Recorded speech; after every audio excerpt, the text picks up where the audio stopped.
नमस्कार, मैं हूं आशुतोष और आप देख रहे हैं सत्यहिंदी.com। सत्यहिंदी.com में खास कार्यक्रम सीएम कौन में आपका स्वागत है। हमारा ये वो कार्यक्रम है जो आपको हर चरण में वहां की खास बातों की तरफ आपको ले जाता है, वहां बताता है किस पार्टी को अभी तक वहां पे फायदा रहा, कौन सी पार्टी 2012 में जीती, कौन सी पार्टी 2017 में जीती, और वहां का जो जातीय समीकरण क्या है, वहां का धार्मिक समीकरण क्या है। आज फिर हम बातचीत करेंगे तीसरे चरण के, उत्तर प्रदेश के तीसरे चरण के बारे में बातचीत करेंगे। और ये तीसरा चरण है। पहला चरण दूसरे चरण के बाद जब ये कहा जाने लगा है कि दरअसल समाजवादी पार्टी के को थोड़ी सी बढ़त मिलती हुई दिखाई पड़ रही है और भारतीय जनता पार्टी थोड़ी डिफेंसिव नजर आती है, ऐसे में तीसरे चरण में क्या कुछ हो सकता है। तीसरा चरण क्या है, इसकी खास बातें क्या है, 2012-2017 में यहाँ का राजनीतिक और सामाजिक समीकरण क्या था, किसके पक्ष में था, और आगे क्या हो सकता है 2022 में। इन तमाम मसलों में चर्चा करने के लिए हमारे साथ कार्तिकेय बत्रा मौजूद है, सीधे वॉशिंगटन डीसी से। कार्तिक, बहुत बहुत स्वागत है। भाई, हमारे दर्शकों को पहले तो बहुत ही बुनियादी जानकारी दे दीजिए कि भाई कितने जिले हैं, कितनी सीटें हैं, कितने आरक्षित हैं। और आज हम चाहेंगे कि चूंकि ये वो इलाका है जहां बुंदेलखंड का भी इलाका जुड़ता है, इसलिए पहले 2012-2017 की जानकारी दीजिए, फिर बुंदेलखंड और बाकी जानकारी हम देंगे। जी, धन्यवाद। तो मैं एक बात शुरू करना चाहूंगा जी कि हम जब ये शो करते हैं तो हम धार्मिक और जातिगत जो समीकरण बताते हैं, तो मैं फिर से बोलता हूँ, हम उसे प्रमोट नहीं कर रहे, पर हम एक सच्चाई की विवेचना कर रहे हैं जो एग्जिस्ट करती है जमीन पर। तो पहले तो ये क्लियर कर दूं।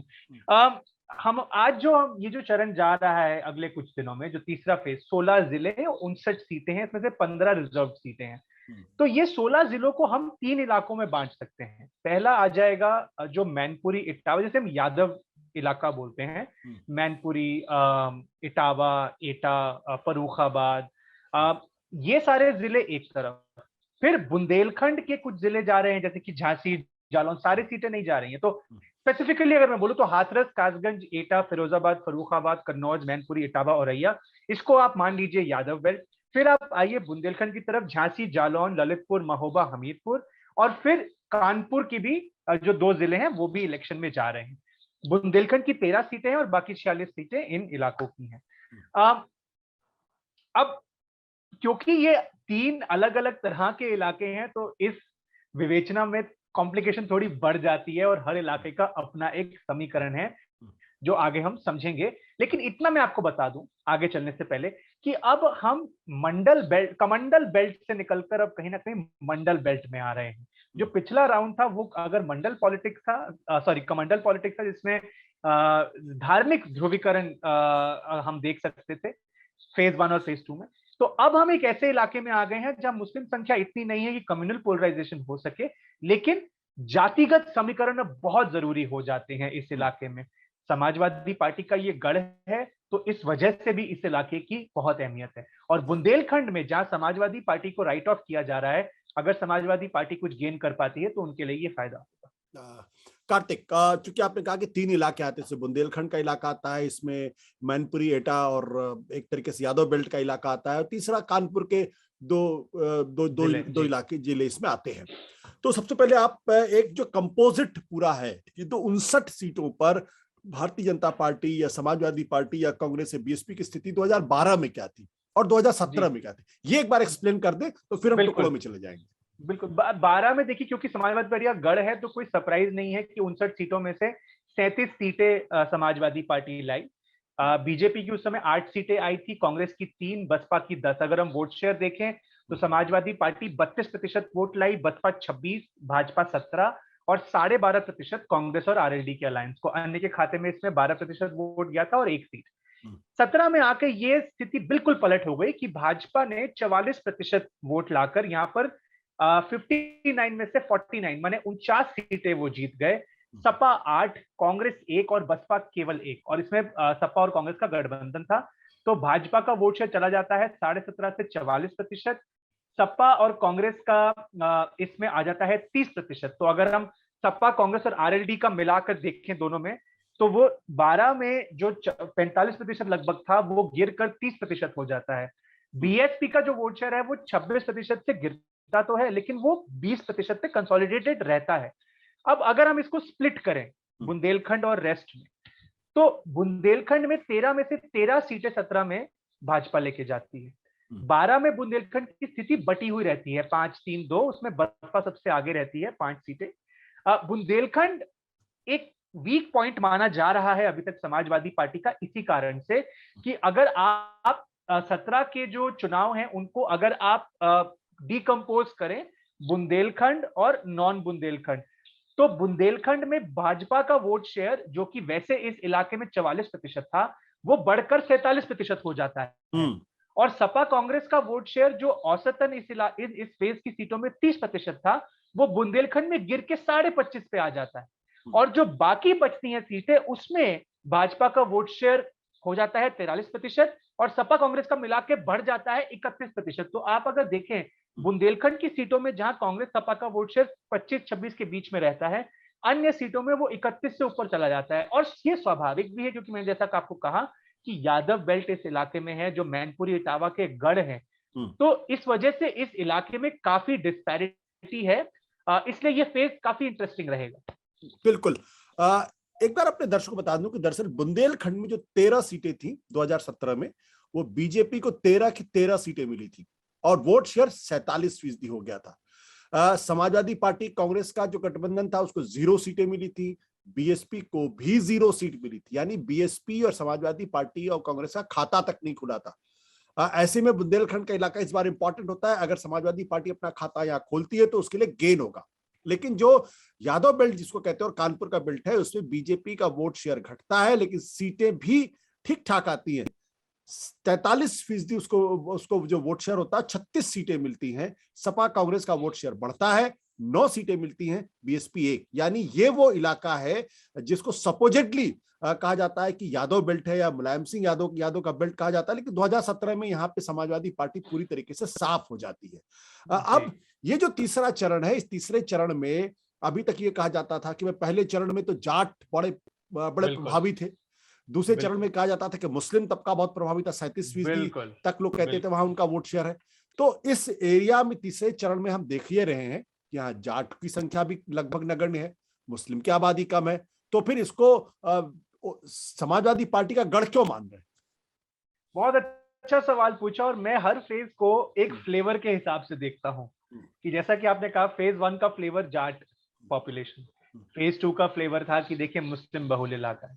अब हम फेज 3 में आते हैं और यहाँ पर आप एक खिचड़ी पकती हुई देखेंगे, क्योंकि देखिए यहाँ पर अगर आप 1931 का सेंसस देखें जो कि मैंने देखा, तो मैंने पाया कि यादवों की संख्या इस इलाके में ठीक ठाक है, इतनी भी ज्यादा नहीं है, लेकिन मान लीजिए एग्रीगेट में 15 से 20%, लेकिन कुछ सीटें हैं जहां वो 30-40% का अपना एक बनाते हैं। उनमें से मैनपुरी और इटावा में ऐसी काफी सारी सीटें हैं। लेकिन यहां पर बहुत सारी अन्य ओबीसी कास्ट है। इसमें फिर स्प्लिट कर देते हैं बुंदेलखंड और यादव बेल्ट को अलग से। यादव बेल्ट पर फोकस है। यादव बेल्ट में यादव पॉपुलेशन है। कार्तिक, मैं एक बात कहूंगा, सबसे पहले हमारे दर्शकों को ये बता दें कि इस इलाके में जो ओबीसी जो वोटर है उनकी संख्या कितनी है, सवर्ण कितने हैं, दलित कितने, मुस्लिम कितने हैं, फिर हम उसमें स्प्लिट करेंगे। देखिए उसको एग्जैक्ट बता पाना थोड़ा मुश्किल रहेगा, लेकिन मैं आपको एक आइडिया देता हूँ। जैसे बुंदेलखंड का मुझे आइडिया है, जैसे 43% कहते हैं ओबीसी हैं, तकरीबन कहते हैं कि 70% अगड़ी जातियों का बोलते हैं, 27 और तकरीबन 27 सॉरी, और 20% तकरीबन शेड्यूल्ड कास्ट, 20 से 21%। ये बुंदेलखंड का कॉम्पोजिशन है। अब अगर आप यादव बेल्ट में आते हैं तो ओबीसी का पॉपुलेशन बढ़ जाता है और जो शेड्यूल्ड कास्ट का प्रोपोर्शन है वो घट जाता है। तो यहां पर क्या रहता है, देखिए समाजवादी पार्टी ने जब इसको अपना गढ़ बनाया तो उन्होंने यादव वोट लिया, जो थोड़ा बहुत मुस्लिम वोट लिया वो लिया। देखिए मुस्लिम वोट की प्रोपोर्शन भी अब यहाँ पे आके काफी कम हो जाती है। ये जो जिले हैं यहाँ पर मुस्लिम वोट 7%, 10%, ज्यादा से ज्यादा 15% हो रहा है। तो वो वोट एक हो गया, प्लस एक यादव वोट हो गया। लेकिन उसके साथ साथ जब समाजवादी पार्टी अपने चरम पर थी तो उन्होंने इस इलाके में और छोटी छोटी जातियों को भी अपने साथ जोड़ा था। मसलन कुर्मी, मसलन मौर्य शाक्य, मसलन प्रजापति, मसलन पाल बघेल जो एक कास्ट होती है, और भी काफी छोटी छोटी जाति हैं। तो इस समय ऐसा लग रहा है कि कुछ ऐसे वोट है जो कि डिवाइड हो गए हैं, जैसे कि मौर्य शाक्य वोट लग रहा है, कुर्मी वोट लग रहा है डिवाइड हो गया है, लोध वोट लग रहा है अभी भी बीजेपी के साथ लगा हुआ है उनके अपर कास्ट के वोट के साथ। इसलिए अगर आप कैंडिडेट्स की लिस्ट भी देखेंगे ना आशुतोष जी, बहुत इंटरेस्टिंग ये है, आप देखेंगे कि हर तरह के कैंडिडेट हैं। आप अगर पहले 2 चरणों की लिस्ट देखते तो आपको दिखता पहले चरण में काफी सारे आपको जाट कैंडिडेट दिखते और मुस्लिम कैंडिडेट दिखते। दूसरे चरण में नॉन बीजेपी पार्टीज की तरफ से आपको बहुत सारे मुस्लिम कैंडिडेट दिखते। लेकिन इस तीसरे फेज में आपको एक बुफे टाइप दिखेगा कि हर पार्टी ने हर तरह की जातियों के लोगों को टिकट दिए हैं। अब फॉर एग्जाम्पल जहां पर यादव उतारे हैं समाजवादी पार्टी ने, वहां बीजेपी ने एक दूसरी कास्ट के वोटर को लगाया है कि आप नॉन यादव ओबीसी को अपने पीछे लामबंद करिए और आप काउंटर पोलराइजेशन करवा के ये इलेक्शन जीतिए। एक और बहुत इंटरेस्टिंग बात कि देखिए 2012 तक एक चीज और हो रही थी, क्योंकि त्रिकोणीय या चौकोणीय मुकाबले थे, तो होता क्या था कि जो विनर था उसको 30-35% मिलता था, वो जीत जाते थे। अगर मैं आपको 12 के आंकड़े बताऊं, 12 के आंकड़े में 30% से कम लाकर जो लोग कैंडिडेट जीते वो 21, 30 से 40% वोट शेयर लाके जो कैंडिडेट जीते वो भी 21, केवल 17 कैंडिडेट ऐसे थे जो 40% के ऊपर वोट शेयर लाकर जीते। 17 में आकर ये आंकड़ा बिल्कुल पलट जाता है, क्योंकि 17 में आकर 30% से कम लाकर कोई कैंडिडेट नहीं जीतता। 30 से 40 के बीच में लाकर केवल 8 कैंडिडेट जीतते हैं। 40% से ऊपर लाकर 51 कैंडिडेट जीतते हैं। क्या मतलब मैं जो कह रहा हूं कि इलेक्शन इतना पोलराइज हो जाता है 17 में कि एक तरफ यादव वोट बैंक और जो उनके साथ जुड़ रहा है, और एक तरफ नॉन ओबीसी वोट बैंक। और बुंदेलखंड में भी कुछ ऐसा ही होता है। बुंदेलखंड की एक और अन्य स्थिति है, बुंदेलखंड में जो दलित पॉपुलेशन का कॉम्पोजिशन वो जो हमने वेस्टर्न यूपी में देखा था उससे अलग है। कैसे अलग है कि हमने वेस्टर्न यूपी में जब देखा तो हमने पाया कि जो शेड्यूल्ड कास्ट का पॉपुलेशन है उसमें से तकरीबन 70% जाटव है। यह संख्या बुंदेलखंड के इन सीटों में आके 50% हो जाती है। इसका साफ साफ मतलब यह है कि जो अन्य शेड्यूल्ड कास्ट जातियां हैं, जैसे कि वाल्मीकि, जैसे कि धनुक, जैसे कि कोरी, जैसे कि खटिक, पासी, इनका महत्व इन इलाकों में बढ़ जाता है। तो अगर हम आज भी इस हाइपोथेसिस पे चल रहे हैं कि जाटव वोट नहीं हिल रहा है मोर और लेस, और BJP non Jatav scheduled caste की पार्टी बन गई है, उनका वोट बैंक वो बन गया है, तो बुंदेलखंड में एक बड़ी एडवांटेज बीजेपी को इस बात से आ रही है कि नॉन जाटव शेड्यूल्ड कास्ट की संख्या बुंदेलखंड में वेस्टर्न यूपी से काफी ज्यादा है परसेंटेज वाइज। तो उनके लिए वो वोट टैप करना ज्यादा आसान है बनिस्बत जाटव वोट को टैप करना। प्लस बुंदेलखंड में उनका एक अपर कास्ट वोट भी है, इसलिए बुंदेलखंड में एडवांटेज बीजेपी लग रहा है। यादव बेल्ट में एक चीज जो और हुई 17 के बनिस्बत, कि जो लड़ाई चल रही थी यादव परिवार में वो अब कहीं ना कहीं सुलझती हुई नजर आ रही है। तो उसकी वजह से यादव कंसोलिडेशन तो हो ही रहा है। जो मैंने आपको बताया कि कुछ जो और अन्य ओबीसी जातियां हैं वो भी उनमें जो टूट आई है उसकी वजह से, और जो कैंडिडेट सिलेक्शन किया है, अगर आप देखें तो समाजवादी पार्टी के लिए इसमें प्रजापति भी है, बघेल भी हैं, पाल भी हैं, शाक्य भी हैं, मौर्य भी हैं, तो उनका वोट वो मिलाकर एक विनिंग कॉम्बिनेशन समाजवादी पार्टी ढूंढ रही है। बीजेपी अन्य जातियों की लामबंदी करके एक विनिंग कॉम्बिनेशन ढूंढ रही है। तो ऐसे चुनाव हो रहा है। एक आखिरी बात मैं कहना चाहूंगा आशुतोष जी कि हम एक चीज और मैं ऑब्जर्व कर रहा हूं, जो फील्ड से रिपोर्टिंग आ रही है, जो मेरी बातचीत लोगों से हो रही है, कि देखिए जो ओबीसी में भी हायरार्की है कास्ट की, एक ऊपर की ओबीसी मानी जाएगी, नीचे की ओबीसी मानी जाएगी।